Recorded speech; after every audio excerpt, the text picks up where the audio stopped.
ஓம் சக்தி, ஓம் ஆதிபரா சக்தி, ஓம் சக்தியே, மறுவூர் அரசியே, நல்லதே நினைப்போம், நல்லது மட்டுமே நினைப்போம். சக்தி வாக்கு பிள்ளைகளுக்கு இந்த ஆதி சக்தியின் ஆசீர்வாதம் என்றுமே முழுமையாக கிடைக்கும். ஒரு முக்கியமான செய்தியை இன்று உன்னிடம் சொல்வதற்காக உன் வராகி அம்மா நான் வந்திருக்கிறேன். ஏனென்றால் நான் கண்ட காட்சி ஒன்று என்னை கண்கலங்க வைத்து விட்டது. அதை உன்னிடத்தில் சொல்லிவிட வேண்டும் என்றுதான் அம்மா வந்திருக்கிறேன். என்னை விட்டு பிரிந்து சென்ற உன்னுடைய துணையினுடைய இல்லத்திற்கு அம்மா சென்றிருந்தேன். பிரிவிற்கு காரணம் என்னவென்பது உன் பக்கம் ஒரு நியாயம் இருந்தாலும் அவர்கள் பக்கம் இருக்கின்ற நியாயத்தையும் தெரிந்து கொள்ள வேண்டும் அல்லவா? அது என்னவாக இருக்கும் என்று அறிந்து கொள்வதற்காக தான் உன் அம்மா நான் அங்கே சென்றிருந்தேன். அங்கு நான் கண்ட காட்சி என்னவென்பதையும் குழந்தையே நீயும் தெரிந்து கொள்ள வேண்டும் அல்லவா? அம்மா உன்னிடத்தில் அதனை சொல்லியே தீர வேண்டும் என்று வந்திருக்கிறேன். நான் சொல்கின்ற விஷயங்கள் உனக்கு நிச்சயமாக மன கஷ்டத்தை தான் கொடுக்க போகிறது. ஆனால் அதற்கான தீர்வும் இதில் முடிவில் உனக்கு கிடைக்க போகிறது. அதற்கு காரணம் என்ன தெரியுமா? நீ குழம்பிக் கொண்டிருக்கின்ற இந்த விஷயம் உனக்கு முதலில் தெளிவான பதிலை கொடுக்கும். அதன் பிறகு நல்லதொரு முடிவை கொடுக்கும்.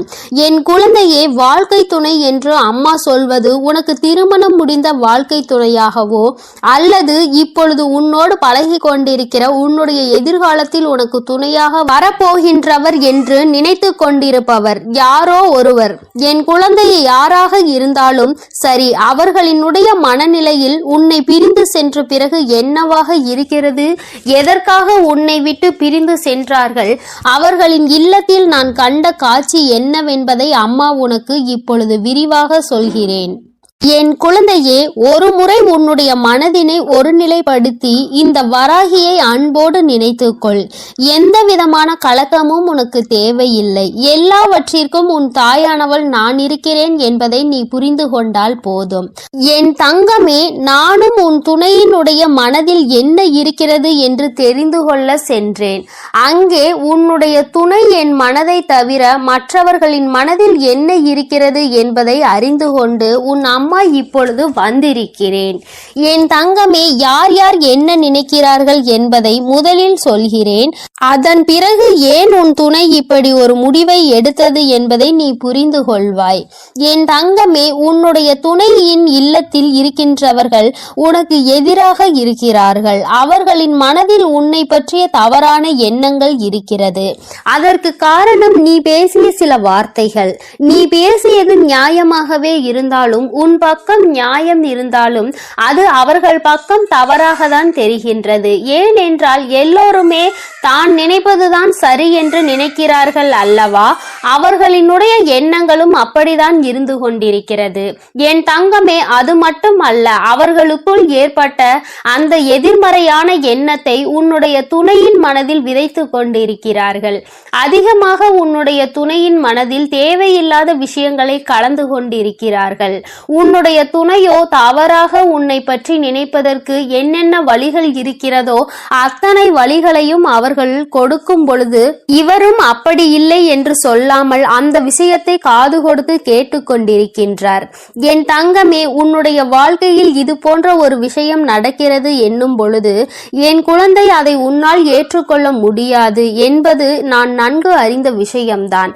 ஆனால் இவையெல்லாம் நடக்கும் பொழுது உன்னுடைய துணை அமைதி காத்ததற்கு என்ன காரணம் என்பதையும் தெரிந்து கொள்ள வேண்டும் அல்லவா? எத்தனைதான் நீ அவருக்கு உயிராக இருந்தாலும் அவர்களினுடைய குடும்பம் என்று வரும்பொழுது அங்கே அவர்களினுடைய மனது சிறிதும் தடுமாற்றம் அடையத்தான் செய்கிறது.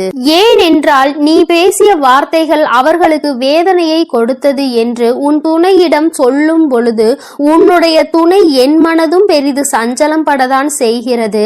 நம்முடைய வாழ்க்கை துணையாக காலம் முழுவதும் வரக்கூடியவர்கள் இப்பொழுதே நம் குடும்பத்தினருக்கு இடையே இத்தனை பிரச்சனைகளை ஏற்படுத்தி விட்டால் நாளை எப்படி இங்கே வந்து ஒற்றுமையாக இருக்க முடியும் என்று அவர்கள் நினைக்கிறார்கள். என் தங்கமே, அவர்களினுடைய எண்ணங்களை தவறு என்று முழுமையாக சொல்லிவிட முடியாது. நீ செய்தது சரி என்றும் முழுமையாக சொல்லிவிட முடியாது. அம்மா சொல்வது சரிதானே என்று ஒரு முறை நீ சிந்தித்து பார். என் தங்கமே, நீ நியாயமாகவே பேசியிருந்தாலும் ஆனால் யார் யாரை பேசினோம் என்பதில் சிறிது கவனம் இருக்க வேண்டும். என் தங்கமே, உன்னுடைய வாழ்க்கை துணையினுடைய சம்பந்தப்பட்டவர்களாக இருக்கும் பொழுது சிறிதளவு கவனம் தேவை. அதற்காக அம்மா நீ நியாயத்தை எடுத்து சொல்லக்கூடாது என்று சொல்லவில்லை. அதற்கான சரியான நேரத்தை நீ எதிர்பார்த்து நிற்க வேண்டும் என்றுதான் அம்மா சொல்கிறேன். சூழ்நிலைகள் உனக்கு சாதகமாக இல்லாத பொழுது நீ பேசியதுதான் இத்தனை பிரச்சனைகளுக்கும் காரணமாக மாறிவிட்டது. இப்பொழுது அது எந்த அளவிற்கு வந்து நிற்கிறது என்று பார்த்தாயா? உன்னை உன் துணையிடம் இருந்து பிரிக்கின்ற அளவிற்கு, திட்டம் தீட்டுகின்ற அளவிற்கு இந்த விஷயம் தொடங்கிவிட்டது. என் தங்கமே, எதுவாக இருந்தாலும் உன்னுடைய துணை காத்த அந்த அமைதிக்கு காரணம் நீ அவர்களின் பேச்சையும் மீறி பேசிவிட்டாய் என்கின்ற ஒரு வருத்தம். மற்றபடி அவரின் மனதை அங்கே மாற்றுகின்ற முயற்சிகள் எதுவும் அவரிடத்தில் எடுபடவில்லை. அதை அவர் காது கொடுத்தும் கேட்பது போல உட்கார்ந்து கொண்டிருக்கிறார் என்பதற்காக மேலும் மேலும் பேசிக்கொண்டே அவரினுடைய மனநிலையை மாற்ற முயற்சிகள் நடக்கிறது. ஆனால் இது பயனளிக்காது என்பதனை இப்பொழுது அவர்களுக்கு உணரத் தொடங்கிவிட்டார்கள்.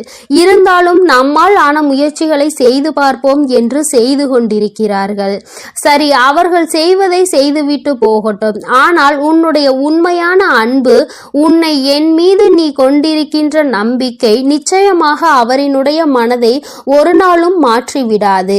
அவர்களினுடைய எண்ணங்கள் முழுவதும் அவசரப்பட்டு பேசிவிட்டாய் என்கின்ற வருத்தம் தானே தவிர அவரிடத்தில் எந்த ஒரு ஆலோசனைகளையும் கேட்கவில்லையே என்கின்ற மன கஷ்டம்தானே தவிர உன் மீது எந்த விதமான கோபதாபங்களும் அவருக்கு இல்லை. என் தங்கமே, அதனால் இந்த உறவு மீண்டும் தொடரப்போகின்ற உறவு. இந்த பந்தம் மீண்டும் உன்னோடு காலம் முழுவதும் வரப்போகின்ற பந்தம். அதனால் உனக்குள் எந்த விதமான கலக்கங்களும் தேவை கிடையாது. மற்றவர்களினுடைய எண்ணங்கள் உனக்கு எதிராக இப்பொழுது இருக்கிறது. ஆனால் என் தங்கமே, உன்னுடைய சூழ்நிலை மாறும் பொழுது நிச்சயமாக அவர்களின் மனநிலையும் தானாகவே மாறிவிடும். எப்பொழுது ஒரே பிடியில் நின்று கொண்டிருக்க முடியாது. அவர்களுக்கு அவரவர்கள் குடும்பத்தில் இருக்கின்றவர்களின் வாழ்க்கை முக்கியமானதாக தோன்றும் பொழுது தேவையில்லாமல் அடுத்தவரின் விஷயத்தில் தலையிடக்கூடாது என்ற எண்ணம் தோன்றும். அதற்கு அவர்கள் வாழ்க்கையில் இது போன்ற ஒரு சம்பவம் நடக்க காத்து கொண்டிருக்கிறது. அதிலிருந்து நல்ல பாடத்தை கற்றுக்கொண்டு வந்து உன் வாழ்க்கையில் தலையிடக்கூடாது என்பதை நிச்சயமாக புரிந்து கொள்வார்கள். என் குழந்தையே, இனிமேல் எந்த விஷயமானாலும் துணையினுடைய குடும்பத்தாரின் சம்பந்தப்பட்ட விஷயமாக இருந்தால் அவரிடத்தில் சிறிது ஆலோசனை பெற்றுவிட்டு பிறகு நீ நிச்சயமாக உனக்கு அதில் இருந்து நல்ல பலன்கள் கிடைக்கும். மாறாக உன்னுடைய சொந்த முடிவாக இருக்கும் பட்சத்தில் நமக்கு கஷ்டம் வரும் பொழுது அதில் இவரால் எந்த விதமான உதவியும் செய்ய முடியாமல் ஒதுங்கி நின்று வேடிக்கை மட்டும்தான் பார்க்க முடியும் என்பதை நீ இப்பொழுதுதானே நடந்து கொண்டிருப்பதை பார்த்து புரிந்து கொண்டிருக்கிறாய். என் தங்கமே, இனி ஒரு நாளும் இந்த சூழ்நிலை உன் வாழ்க்கையில் வராமல் நீ பார்த்து கொள்ள வேண்டும். உன்னை சுற்றி நடக்கின்ற விஷயங்கள் எல்லாம் எதை சார்ந்தது என்பதை நீ புரிந்து கொள்ள வேண்டும். உன்னுடைய அழகான வாழ்க்கையை மீண்டும் உன் கைகளில் நிச்சயமாக நான் கொடுப்பேன். மற்றவர்களின் மனநிலையை மாற்றி உன் கைகளில் அதை கொடுக்கின்ற நேரம் மறுபடியும் வரும். அதை நீ நிச்சயமாக எக்காரணம் கொண்டும் இழந்து விடாமல் பார்த்து கொள்ள வேண்டியது உன்னுடைய பொறுப்பு. என் தங்கமே, இந்த வராகி அம்மாவினுடைய ஆசீர்வாதங்கள் உனக்கு எப்பொழுதும் இருந்து கொண்டுதான் இருக்கிறது. ஆனால் உன்னுடைய வாழ்க்கை உன் கையில் தான் இருக்கிறது என்பதை நீ மறந்து விடாதே. சர்வ நிச்சயமாக இந்த வராகியானவள் கொடுத்த வாக்கினை நிச்சயமாக நிறைவேற்றி காட்டுவாள். நான் உன் வாழ்க்கையை உன் கைகளில் கொடுக்கிறேன் என்று சொல்லி இருக்கிறேன் அல்லவா? சர்வ நிச்சயமாக உன் வாழ்க்கையை நான் உன் கைகளிலேயே ஒப்படைப்பேன். அதுவரையிலும் நீ சற்று பொறுமையாக நம்பிக்கையோடு காத்திருந்தால் மட்டும் போதும். நடப்பது எல்லாமே உன் வாழ்க்கையில் நிச்சயமாக நல்லதாக மட்டுமே நடக்கும். என் அன்பு பிள்ளையே, நீ எதற்காகவும் கலங்கி நிற்காதே. எதை நினைத்தும் வருத்தப்படாதே. நான் உன்னோடு இருந்து உனக்காக அனைத்து விஷயங்களையும் நல்லபடியாக செய்து கொடுப்பேன். என் அன்பு குழந்தையே, உன்னுடைய மன உணர்வுகளை உணர்ந்து கொண்டுதான் உன்னுடைய வராகி இப்பொழுது உன்னோடு பேச வந்திருக்கிறேன்.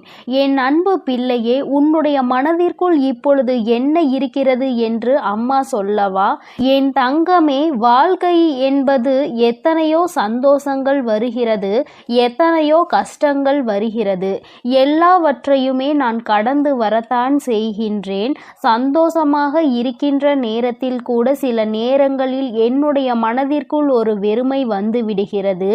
அந்த வெறுமைக்கு காரணம் என்னதான் நம் வாழ்க்கையில் இருந்தாலும் நமக்கு மிகவும் பிடித்த உறவு நம் அருகில் இல்லை என்பதுதான். எவ்வளவுதான் பிரச்சனைகள் நடுவில் வாழ்ந்து கொண்டிருந்தாலும் இந்த உறவு பக்கத்தில் இல்லை, கருத்து வேறுபாடுகளில் இருக்கின்றது என்று நினைக்கும் பொழுது மனதிற்குள் நம்மோடு நன்றாக பேசிக்கொண்டிருந்தாலும் சில வார்த்தைகள் வரும்பொழுது அங்கே பிரச்சனைகள் வந்து விடுகிறது.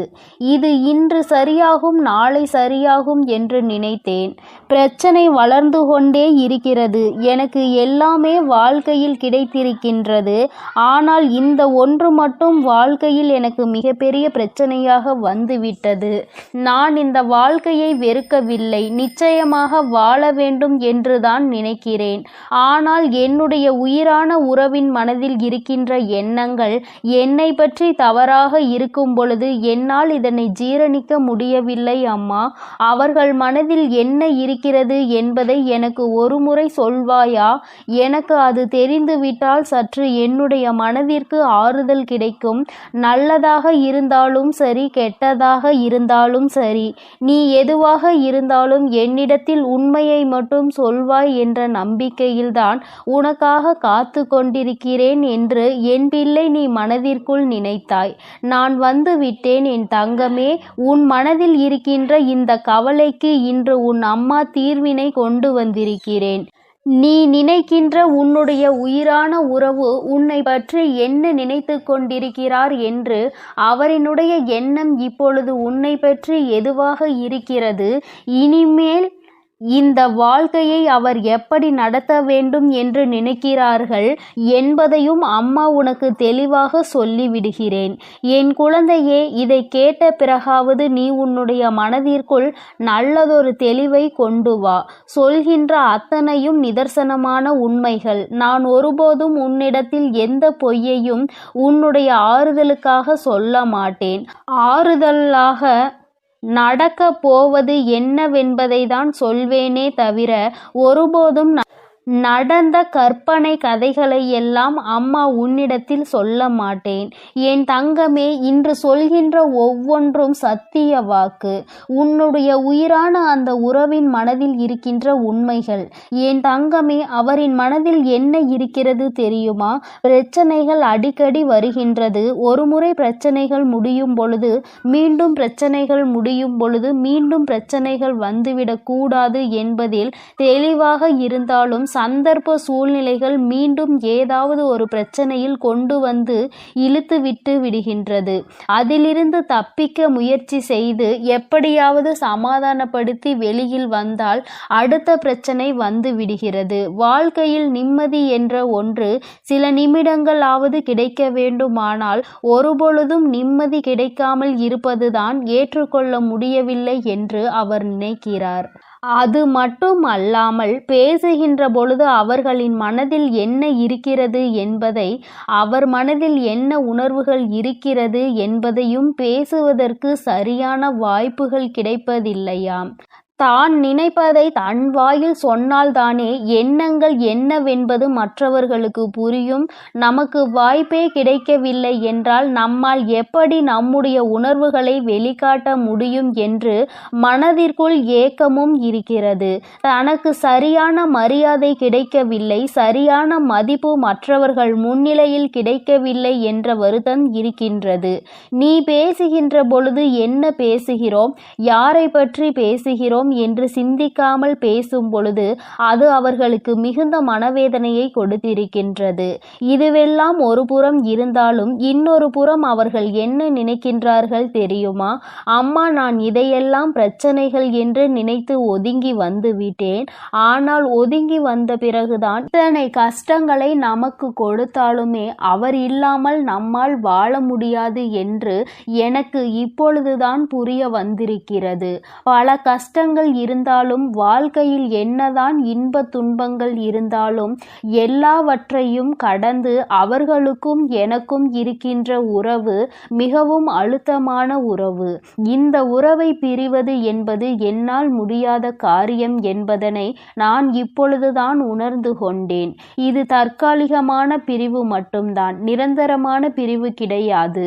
இப்பொழுதுதான் அவர்கள் மீது இருக்கின்ற அன்பு எனக்கு இன்னமும் அதிகமாகி இருக்கிறது. அதனால் இந்த வாழ்க்கையை நான் நல்லபடியாக வாழ வேண்டும் என்று ஆசைப்படுகிறேன். என் வாழ்க்கையில் பாதியை தொலைத்துவிட்ட பிறகு ஐயோ நாம் தொலைத்து விட்டோமே என்று வருந்துவதற்கு நான் விரும்பவில்லை. அதனால் மீண்டும் இந்த வாழ்க்கையை நான் தொடர விரும்புகிறேன். அது மட்டுமல்லாமல் அவர்களை மட்டுமே குறை சொல்லி கொண்டிருக்க நான் விரும்பவில்லை. என் பக்கமும் தவறுகள் இருக்கிறது. அதனால் என் பக்கம் இருக்கின்ற தவறுகளை சரி செய்து நான் அவர்கள் பக்கம் இருக்கின்ற நியாயத்திற்கு மதிப்பு கொடுக்க விரும்புகிறேன். இத்தனை நாட்களும் இந்த வாழ்க்கை எப்படி வேண்டுமானாலும் சென்றிருக்கட்டும். இனிமேல் இங்கு எனக்கு சந்தோஷம் கொடுக்கும் என்று நான் நம்புகிறேன். அம்மா வராகி தாயே, என் மனதிற்குள் இருக்கின்ற எண்ணங்களை நீ எப்படி மாற்றினாயோ அதுபோல என்னுடைய அந்த உயிரான உறவின் மனதில் இருக்கின்ற எண்ணங்களையும் நீங்கள் மாற்ற வேண்டும் என்றல்லவா உன்னுடைய அந்த உயிரான உறவு என்னிடத்தில் கேட்டுக்கொண்டார்கள். என் தங்கமே, இத்தனை நேரம் இந்த விஷயத்தை கேட்டாய் அல்லவா? உன் மனதிற்குள் இப்பொழுது என்ன எண்ணங்கள் வந்தது? உன் மனதில் சிறிதளவாவது மாற்றங்கள் வந்தால் இன்று அம்மாவிடம் சொல். என் தங்கமே, உன்னுடைய உயிரான உறவின் மனதில் இத்தனை மாற்றங்கள் ஏற்பட்டு இருப்பது உனக்கு சந்தோஷத்தை கொடுத்திருக்கும் என்று நம்புகிறேன். இந்த வாழ்க்கையில் உனக்கான பங்கு எந்த அளவிற்கு இருக்கின்றது என்பதை புரிந்து கொண்டு உன்னை நீ மாற்றிக்கொள்ள வேண்டும். உன் பக்கம் தவறே இல்லை என்றாலும் இந்த வாழ்க்கையை சந்தோஷமாக வாழ வேண்டும் என்று நினைக்கும் பொழுது இருவரும் ஒருவருக்கொருவர் விட்டு கொடுத்து வாழ நினைக்க வேண்டும். என் தங்கமே, நீ நினைத்தது போலவே இந்த வாழ்க்கை மீண்டும் உனக்கு சந்தோஷமாக தான் அமையும் என்பதில் எந்த ஒரு மாற்று கருத்துமே கிடையாது. இந்த வராகி அம்மா உன் வாழ்க்கையில் நடத்தி கொடுத்திருக்கின்ற பல விஷயங்கள் எல்லாமே உன்னுடைய நல்லதிற்காக மட்டுமே என்பதை புரிந்து கொண்டால் இன்றிருக்கின்ற இந்த சூழ்நிலையை நீ நிச்சயமாக கடந்து வந்து விடுவாய். என் தங்கமே, சில விஷயங்கள் உன்னை கடந்து சென்று விட்டது. எண்ணற்ற கஷ்டங்கள் உன்னை வாட்டி வதைத்து விட்டது.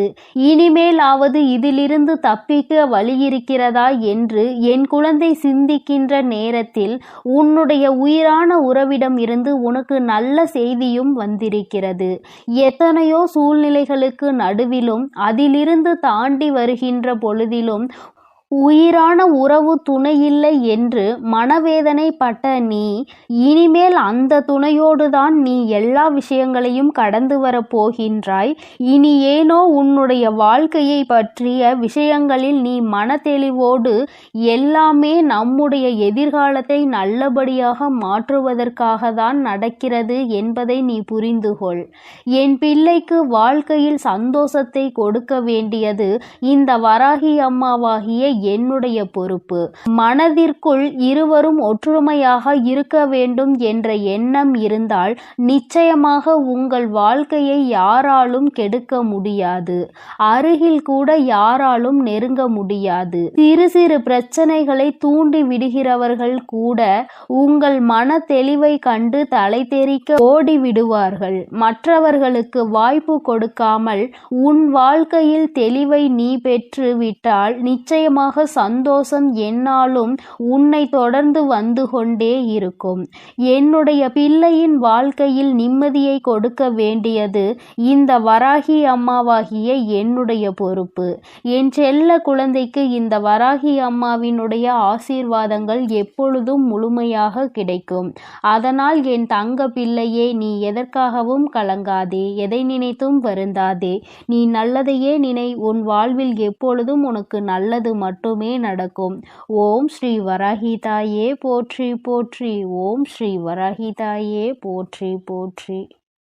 என் அன்பு பிள்ளையே, உன்னுடைய வாழ்க்கை துணையை பற்றி சில மனக்குழப்பங்களில் நீ இருந்து தவித்து கொண்டிருக்கிறாய்.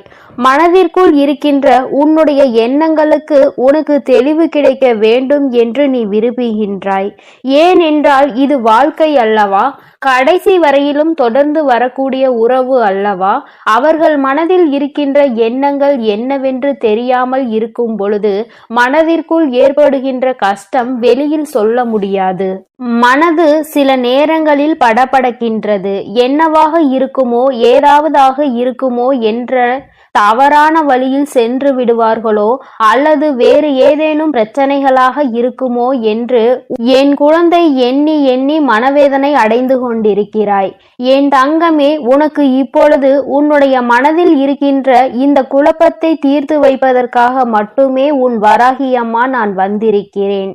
என் தங்கமே, உன்னுடைய மனதிற்குள் இருக்கின்ற இந்த எண்ணங்களுக்கெல்லாம் இன்று முற்றுப்புள்ளியை நான் வைத்து விடுகிறேன். ஏனென்றால் நீ நினைப்ப சரியானதா அல்லது கற்பனையா அல்லது உனக்குள் ஏற்பட்டிருக்கின்ற குழப்பத்தின் வெளிப்பாடா என்பதை நீ புரிந்து கொள்ள வேண்டும். என் குழந்தையே, வாழ்க்கை என்பது நீயும் உன்னுடைய துணையும் சார்ந்தது. இரண்டு பேருக்கும் இடையில் இருக்கின்ற ஒரு அந்யோன்ய உறவை சார்ந்தது. என் தங்கமே, இந்த அந்யோன்யம் என்ற ஒன்று இருவருக்கும் இடையில் இல்லாமல் போய்விட்டாலே வாழ்க்கையில் இது போன்ற குழப்பங்கள் தானாகவே வந்துவிடும். எந்த ஒரு விஷயமாக இருந்தாலும் முதலில் சொல்ல வேண்டும் என்று நினைப்பது தன்னுடைய துணைக்கு. அதை தவிர்த்து மற்றவர்களிடம் அதை சொல்லும் பொழுதே அங்கே அவர்களுக்கான முக்கியத்துவம் குறைந்து விடுகிறது. அவர்கள் வாழ்க்கையில் அவர்களுக்கு என்று எதுவுமே இல்லை என்று நினைக்க தோன்றி விடுகிறது. நாம் யாரோ மூன்றாவது நபர் போலதான் இருக்கின்றோம் என்ற எண்ணம் உருவாகி விடுகிறது. என் குழந்தையே, எதுவாக இருந்தாலும் முதலில் துணையோடு பகிர்ந்து கொண்டு அந்த அந்யோன்யத்தை எப்பொழுதுமே வைத்திருக்க வேண்டும். ஒரு நாள் 2 நாள் வாழ்க்கை அல்ல, காலம் முழுவதும் உடலில் உயிர் இருக்கும் வரை தொடர்ந்து வரக்கூடிய உறவு அல்லவா? என் பிள்ளையே, இது நாள் வரையிலும் கடந்து வந்த பாதைகள் உனக்கு சில மனக்குழப்பத்தை கொடுத்திருந்தாலும் அவர்கள் மனதில் என்ன இருந்தது என்ற எண்ணங்களை நீ தெரிந்து கொண்டால் இந்த குழப்பத்தில் இருந்து நீ நிச்சயமாக மீண்டு வந்து விடுவாய். வருத்தத்தோடு மட்டுமல்லாமல் இந்த வாழ்க்கையை சந்தோஷமாக வாழவும் ஆரம்பித்து விடுவாய். என் தங்கமே, உண்மையாகவே உன்னுடைய உறவின் மனதில் என்ன இருக்கின்றது தெரியுமா? அவர்களின் இந்த நடவடிக்கைகளுக்கு காரணம் என்ன தெரியுமா? அம்மா சொல்கிறேன் என் குழந்தையே, அதை கவனித்து நீ புரிந்து கொள். உன்னுடைய நிலையில் இருந்து மற்றவர்களுடைய எண்ணங்களை நீ கவனிக்க கூடாது. அவர்களிடத்தில் இருந்து அவர்களினுடைய சூழ்நிலைகளை நீ புரிந்து கொள்ள தொடங்க வேண்டும். அம்மா சொல்கின்ற விஷயங்களை அவர்களிடத்தில் இருந்து நீ யோசிக்க வேண்டும். என் தங்கமே, வாழ்க்கை அவர்களுக்கு எப்படி இருக்கின்றது தெரியுமா? இது நம்முடைய வாழ்க்கைதான், ஆனால் நமக்காக வாழ்ந்தோமா என்று பார்த்தால் நிச்சயமாக இல்லை. நமக்கென்று ஒரு நொடி கூட வாழ்ந்த பாடில்லை. எப்பொழுதுமே மற்றவர்களுக்காக, குடும்பத்திற்காக என்றே வாழ்ந்து வாழ்ந்து காலங்கள் சென்று விட்டது. நமக்கென்று ஒரு உறவு நம்முடைய அனைத்து பிரச்சனைகளையும் தன்னுடைய பிரச்சனைகளாக பார்க்கின்ற ஒரு உறவுதான் வாழ்க்கையில் வந்தது. அத்தனை சந்தோஷம்.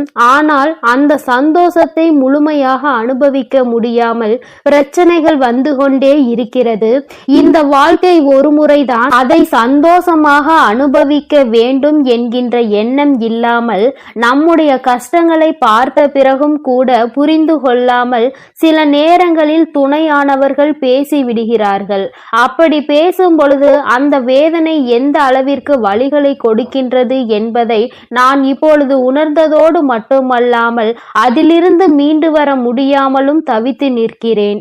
அதிகமாக பேசுவதால் பிரச்சனைகள் ஏற்படுகிறது என்பதற்காக பேச்சுவார்த்தைகளை சற்று குறைத்து கொண்டேன். அதற்காக அன்பு இல்லை என்று அர்த்தம் கிடையாது.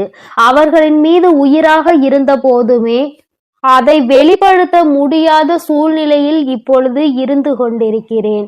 அவர்கள் மனதில் இருக்கின்ற சில எண்ணங்கள் வாழ்க்கையில் சில பிரச்சனைகளை ஏற்படுத்தி பிரிவுகளுக்கு காரணமானது என்று எந்த ஒரு சூழ்நிலையும் என் வாழ்க்கையில் வந்துவிடக் கூடாது என்பதில் நான் தெளிவாக இருக்கிறேன்.